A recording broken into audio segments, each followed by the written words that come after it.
Real kick to the Nargs by the Falcons to the Texans last week. The good news is that CJ Stroud proved yet again that he is the guy. He was able to engineer a game winning drive. Just too much time for Desmond Ritter to possess the football at the end of the game. So, number one rules of football: don't never give Desmond Ritter 2 minutes with a football. We'll talk about some of the defensive issues. I want to look at some of the things the Texans need to improve on by watching the Falcons version of the game's highlights. I'm not cherry picking just the bad Texans plays. These are specifically the Falcons' highlights to the game. So let's start off with the Texans having already scored a touchdown, excuse me, a field goal. They wouldn't score a touchdown until much later. But here on this play, watch Will Anderson down here. This is the key. Blocks, dupes. So the Falcons do a lot of really smart things to put doubt into the minds of the defensive ends. That's just one of them. They're doing a really good job of selling the block and then getting out. That's something that George Kittle does. That's something you'd like Texans tight ends to first A, establish that they can actually block, and B, pretend you're blocking and then get out on a route. They're both essential. Yeah. Oh, hey, up, up, up. Oh, they're not going to show that again. You guys should be more proud of yourselves over that one. Like real briefly, okay. Jet sweep, no big deal. Texans aren't responding to it, so they're in some kind of zone. Fake to LG Crimpler there. Actually, Janu Smith. Reverse, double reverse, or I guess jet sweep to a reverse. Drake London dead to rights. Toa comes up and puts pressure on the passer.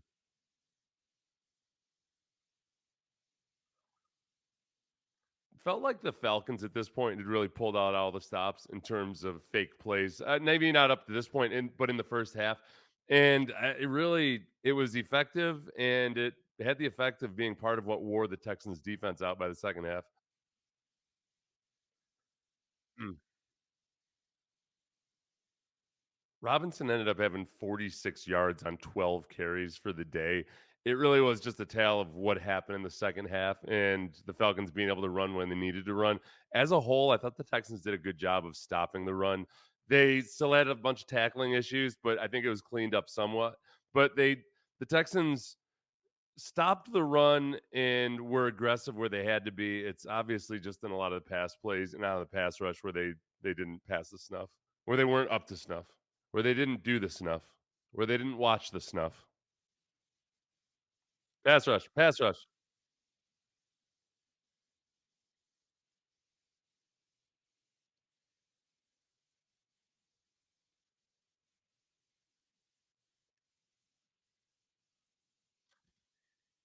Mm. This is a good fake. The ball right there. Did he lose it? I wish I could slow this down. Wait, can I? Oh, ah, I thought, man, ball's out.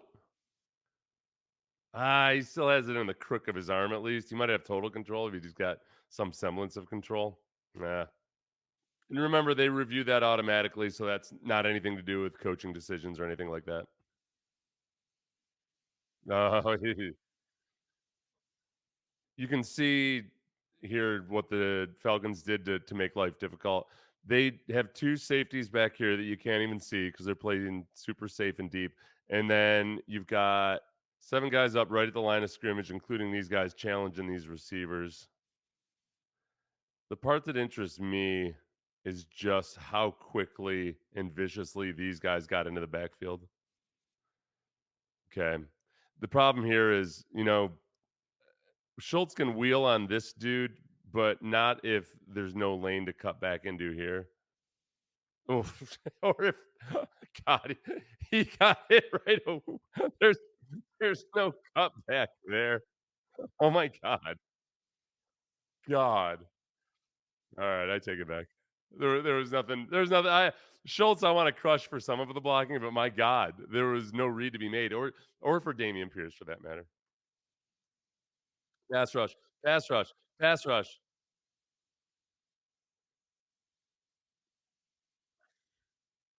I don't know if you guys are picking up on a theme yet, but I'm not all that stoked about the pass rush.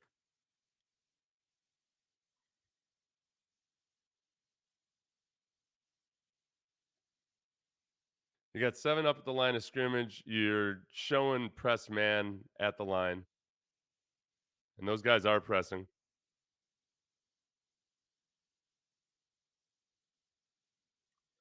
This can be one of the issues with having linebackers crowding the line of scrimmage there. It's good for deception, but then they're in a foot race to get back to their zones. So here you have Toa Toa. You could argue the safety should have gotten up there, but that's a hole in the defense. Confusion right here.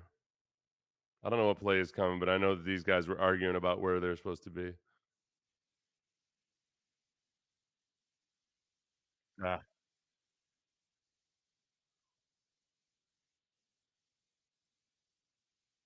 I have an icky feel about that, both on the coverage side of it, and then Will Anderson. It's tough to get the quarterback down out in the open field like that, but he could use his leverage a little bit more effectively, make it a little bit more difficult for the quarterback. Pass rush. Malik Collins got there, but it took a while.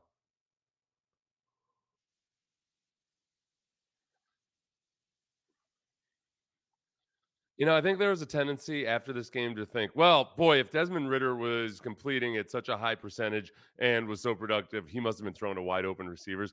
Some of these were just flat out nice throws into the zone.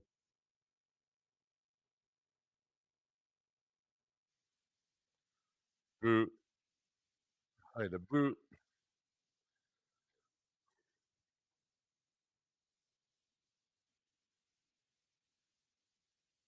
Oh, mm.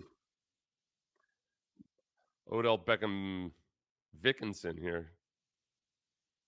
Look at that. I'm looking. I'm looking. Toa Toa in the open field could use some work too. Honestly, some of these young guys got to just start to learn. All right, they try to go head up against guys in the open field instead of using the sideline or using the leverage of the defense to their advantage. So 2-point conversion attempt. Are these guys manned up? Are they playing zone? I think the one thing that looks somewhat clear is that Jalen Petrie was manned up on the running back, got caught up in the junk. That's covered. And that's a good call versus that defense. It happens.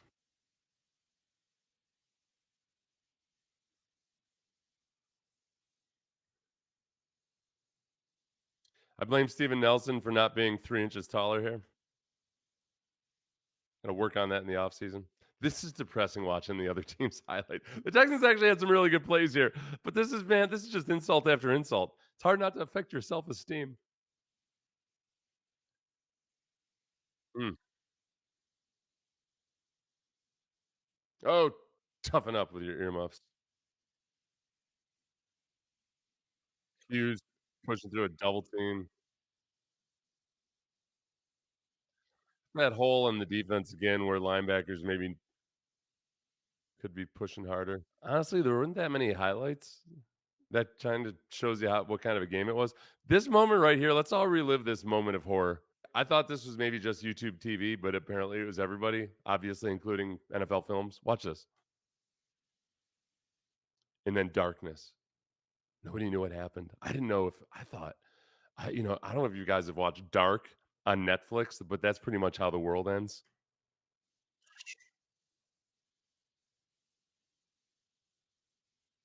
Yeah, that's it's inconsequential. Social studies teacher. I know. Yeah. Yeah. One thing you realize about these highlight packages, they don't show nearly as many defensive highlights as the winning team might prefer. I would like to show exactly where the run game is breaking down, so I'll do another video on that.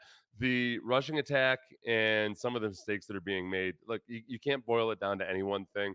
The offensive line certainly has been beaten as individuals at times, but a lot of that boils down to a lack of coordination and cohesion amongst those guys right now when they're supposed to be working in concert, especially on zone running schemes. I don't think they're just not running in lockstep yet. Damian Pierce could do a much better job with his either hole selection, his one cut and go on zone runs, some of his open field stuff. I don't know how much of that is innate versus coached.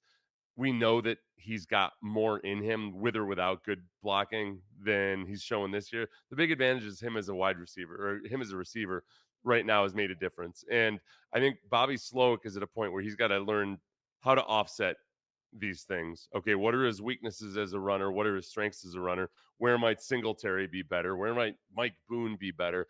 And let's get after it that way and start to refine some of the play calling. I do think that Bobby Sloak deserves a lot of credit for the setting up the touchdown to Schultz. That was set up with some route combos from earlier in the day. But I'll get to that. I'm going to do another video with just the Texans highlights. So if you need to purge that from your brain, if you need to cleanse your palate, just go ahead and click on the highlights reel for the Texans. And we'll go over the good stuff from the game. I'm Seth Payne. I played for the Texans. I played in the NFL for 10 years. And right now I do a sports radio in Houston. You can click on the link below where you can stream us live in the mornings or any time of day. Thanks.